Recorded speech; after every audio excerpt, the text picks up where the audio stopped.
First published on 9th of February 2015 on FB, though it is a famous quote, may warrant some explication.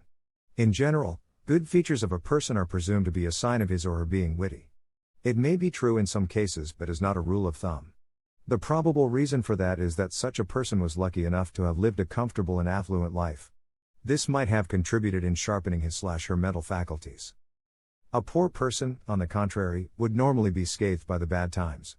Only saints and Sufis would be able to endure such a torment without a scathe on their personality.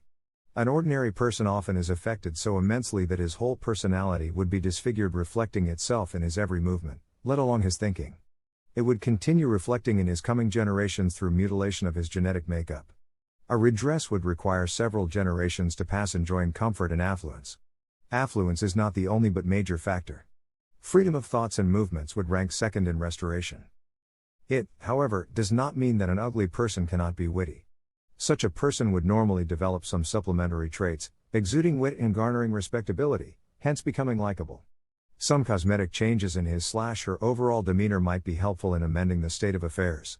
It could mean that such a person is on the accelerated track of recovery. Shakir2.wordpress.com